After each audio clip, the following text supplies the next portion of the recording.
Now, AI, we're going to talk artificial intelligence, the risk factors, the rewards. It's a noisy old place. Boy, we swing from it's going to supercharge all of our productivity to it's going to mass extinction. We're going to have all, general death and destruction. And amongst all this noise rose one headline where luckily you came to the fore and said, look, these large language models, they're a bit stupid. And I loved that clarity of thought. And I wanted to know, do you still stick by that? Do you feel at this moment LLMs, the AI, the hype is a little bit ahead of the technology? Yeah, I do think the hype is running ahead of the technology. And what I meant by that was something very specific, which is these large language models, they have no autonomy. They have no agency. They don't know innately anything. They are pattern recognition systems. They're like a sort of giant sort of autocomplete tool. They're working on huge amounts of data, and you apply billions of parameters to them, and they can recognize patterns, and they literally just they turn words into tokens, and they guess the next word with sometimes unnerving accuracy in response to prompts that you make. But they don't have any autonomous intelligence. Because I think a lot of the breathless talk, I think it's settling down a bit now, but certainly a few months ago there was this assumption that you could go from ChatGPT to sort of demonic machines that are going to turn us into paperclips by next Tuesday in a heartbeat. And I just think that's what I was trying to dispel that a bit, which is, in the end, these large language models, they can't reproduce themselves. They don't have any agency themselves. They can't exfiltrate data. Now, if that becomes a reality, and in a sense, these large language models prove to be a stepping stone to what is commonly called artificial general intelligence, something which has a sort of, as the name implies, a sort of general autonomous intelligence. Of course, then I think you're in a different ballgame. You're in a totally different ballgame. There's a debate amongst the experts, as you might know, where some people think these large language models are a significant step towards that future. Yeah. Others think they're a significant step into a cul-de-sac, because there are some. I mean, if you look at the three, so-called godfathers of modern AI, Yoshua Bengio, Jeff Hinton, and Yann LeCun. Yoshua Bengio, I think, is at academia in Canada. Jeff Hinton, who was until recently in Google. Yann LeCun, who's a professor here in NYU and is our chief AI data scientist. They themselves don't quite, agree about the future. Some think that we are relatively close to that AGI future.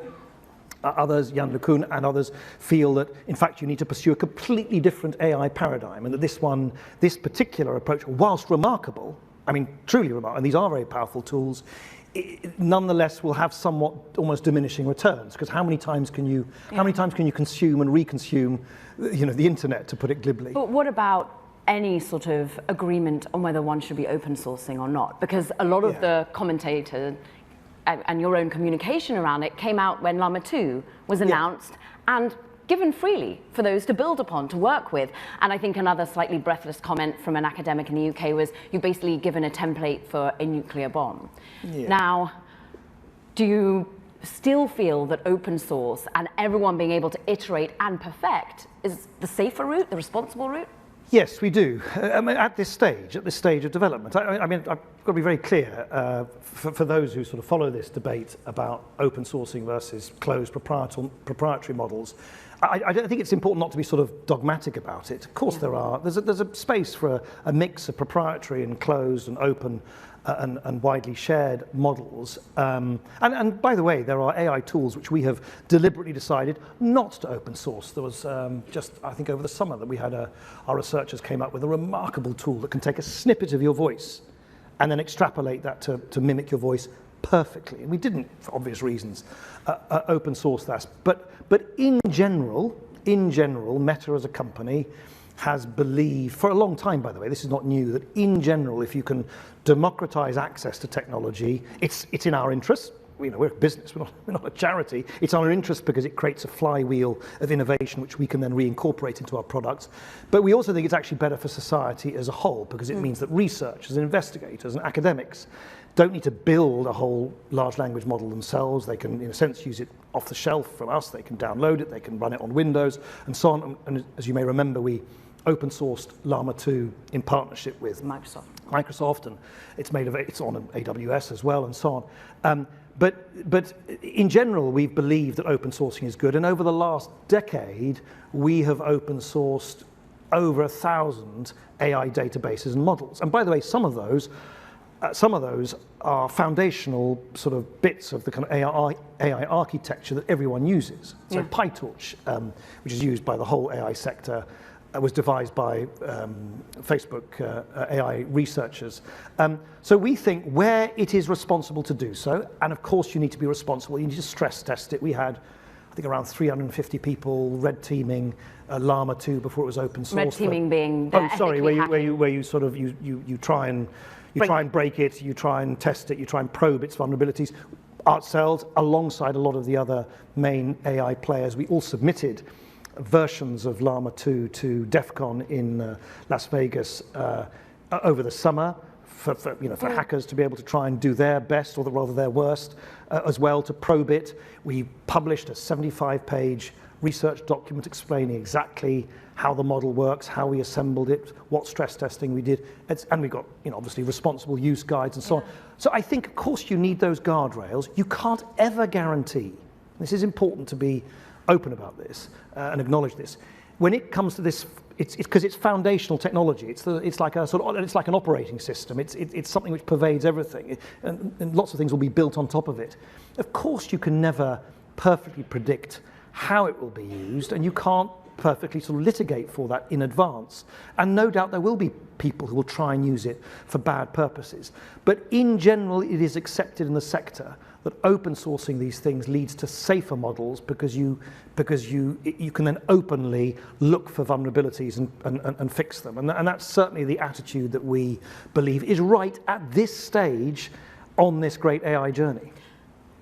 You can't litigate ahead of time. Can you regulate ahead of time? Yeah. Because here we are sat with public-private partnerships, with civil society, with human rights viewpoints. You were just at Washington with exactly the same sort of voices in the room, an extraordinary group of top CEOs and indeed then civil society looking at ways to regulate. Yeah. Is America leading the charge there, or other countries? Well, there's endless conversations going on. I was alongside other folk from the other big American sort of leading AI companies. We were all in Washington over the summer, signing up to a series of voluntary commitments that the White House had worked with us on. They're actually quite meaningful about open access for researchers, stress testing and red teaming the models, watermarking to where you can to make sure that the provenance and the detectability of AI content is made as particularly visual and sort of image content. It's slightly different with text. It's super difficult already to tell whether a piece of text has been produced by a machine or a human being. But so we made all those commitments. You've got the European Union rushing to pass an AI Act. Well, actually, no. Maybe that's a bit unfair. They've been at this for I think for 2 or 3 years. But I think they've, quite understandably, from their point of view, accelerated it a bit after all the kind of brouhaha around ChatGPT and the interest in generative AI.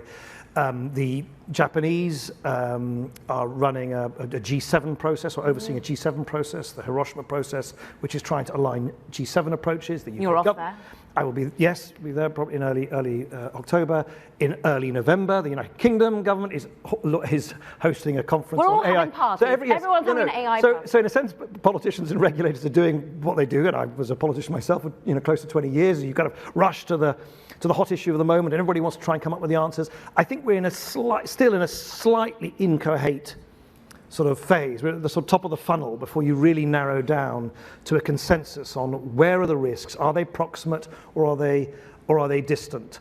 What kind of regulation in terms of transparency, in terms of provenance and detectability? How much does that need to be enshrined in new legislation, or how much can it be covered by existing legislation? So I think everyone's slightly sort of feeling their way. My fervent hope, is that out of all of this somewhat sort of frenzied summitry will come an emerging consensus amongst the big techno-democracies, most especially the US, the European Union and India, on what the kind of, not precisely, not every sort of dotted I and crossed T, but the basic tram lines, because like all of this technology, it doesn't respect borders. I think if you can get some fundamental values enshrined into transparency, user control, responsibility, safety, and so on, agreed upon, particularly by those three main. But what about China? Well, it's a very good question. Now, China, of course, runs the internet, or runs its internet, if I could put it like that. And I don't mean this sort of accusatorily. It is different. It's a different paradigm. It is based. It's walled off from the rest of the internet. I always say this to people. They always seem somewhat surprised. The global internet doesn't exist. It hasn't existed for ages. We've got a Chinese internet. You've got a non-Chinese internet. It's why our services, for instance, aren't available to people in China. And they exercise great sovereignty within their own sort of internet boundaries, if I can put it like that. There's clearly extensive surveillance of what goes on there. So it is a really interesting question. In an ideal world, of course you would want alignment between, because you've got some very big Chinese companies as well as big American companies who, like the big American companies, like Meta and others, have got the capacity, the compute capacity and the data capacity to develop these big models. Their capacities might differ slightly, but broadly speaking, everyone's on the same journey. So of course, ideally, you'd want some alignment. And I really don't mean this in a sort of belligerent way. I think it's just going to be and I noticed yesterday, I think in the press, that the UK government have said that they're in one shape or form going to include Chinese representation to their summit, which may be a good idea. I suspect, however, that attitudes towards data privacy, data protection, user sovereignty, and so on, it just is very different. In this part of the world as it is compared to that part of the world. So I suspect it might be easier just to get sort of first mover consensus amongst what I loosely call the sort of large techno democracies. But if in the midst of all of that dialogue, we have to continue to have a dialogue, whether it's on climate change or whether it's on AI, on these major systemic issues, on as global a level as possible. That's clearly desirable. Do you think, having ridden through, 5 years that you've now been at Meta, and all the hand-wringing that ultimately regulation wasn't there in time for the era of social media and safety and misinformation. Now we have the DSA, now we have Europe bringing in some really key regulation. Now we still have a lot of questions unanswered in the US. We look at crypto regulation, many feeling that wasn't in existence. Do you think we're doing it differently this time? Or are we being too glib to think that we're early in AI? And we're not really. We've been using AI and algorithms forever. We're just using it in a ChatGPT manner now. Well, that point is a really important point, actually, that last point. And I think it's often overlooked, because people talk about it as if AI was invented last spring or something. I mean, it's been around, it's been talked about since the 1950s. We've been using AI. It pervades every aspect of our systems. And by the way, again, really important point to make, because totally understandably, it's just human nature being what it is. You gravitate towards the risks and the threats.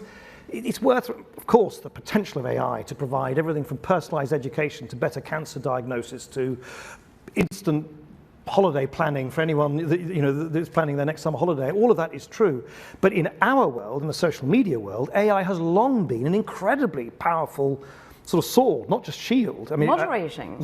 Look, if we didn't have AI running in our systems, you would have far, far higher levels of misinformation, hate speech. And so, just take hate speech. The prevalence of hate speech on Facebook now is down to about 0.02%. And by the way, I'm not just making that up. That's stuff that stats we publish every quarter, and they're audited by, I think it's EY independently, so we're not just marking our own homework.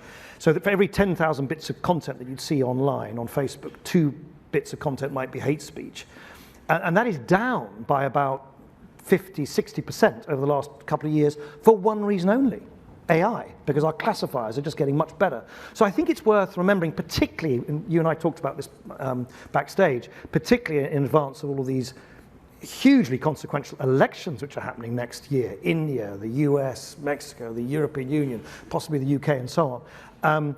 That yes, generative AI might enable bad people to try and generate bad and misleading content more quickly. It also allows platforms like us to act against that much more quickly. So it is an adversarial space where hopefully, and that's our task, we can use those tools more nimbly and more effective than our adversaries. That wasn't the question you asked. What was the question you asked? But I hoped it was interesting nonetheless. Well, but ultimately, whether Pandora's box is already open on AI in terms of practically regulating, because people sat here are excited about the opportunity, worried about the risks, but actually want tangible things to take away of how to solve these risks. Are tangible things able to be executed now, or has it already actually gone out the door? No, I think tangible things can. I think it's in everybody's interest. And I say this on behalf of a company that's obviously been wading through controversy for many years around, we are unfortunately or fortunately in a controversial business. We're in the business of human speech, which is one of the most sort of fluid, difficult, controversial things you can imagine. We're not, we don't produce widgets or send rockets up into the sky. We're in the business of human speech, which is always a contested space. And there's been this great pendulum swing, mood swing from tech euphoria a decade and a half ago. And Facebook and social media was going to be the solution to all of our problems. Democracy was going to flourish. Everybody was going to love each other and so on. And then it was the sort of solution to all our problems. And of course, the pendulum has swung to the other extreme, which is it's the genesis and the source for all of our problems. Neither, of course, are true. It's neither the solution to all our problems or the genesis of all of them. It's always, the truth is always somewhere in between. And then, as you say, regulators have sort of spent some time trying to sort of catch up with that and are now bolting on almost retrospectively legislation, much of which, by the way, just reflects stuff that actually the industry itself has developed over the last decade and a half. I think it is in everybody's interest to avoid that kind of violent mood swing again, where we go from sort of euphoria about AI to kind of hysterical pessimism. We're already there. Well, yeah, it seems to have gone rather quickly from. But for that reason, I think it's a good thing that the industry and regulators and governments are trying to have, certainly that's my experience, pretty mature and candid conversations about where the tram lines might need to be drawn, where current legislation is fit for purpose, where the gaps might need to be filled in. My own view, for what it's worth, as an ex-legislator, is rather than trying to pass great big jumbo omnibus legislations that try and deal with everything from existential death to bioweapons to misinformation, it's much better to really just take a calm look at where current legislation, a lot of which can apply to these technologies, is lacking and where the gaps need to be filled in.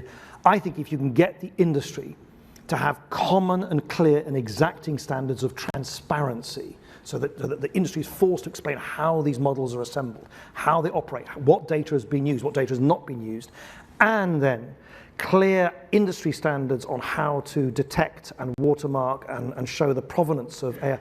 It might sound boring, just those two steps, having that applied evenly to the big players as well as the small players, the incumbents as well as the new market entrants, wherever they operate around the world. Because remember, we talk about open sourcing. I think one of the most powerful open source models today is called the Falcon model, which came out of UAE.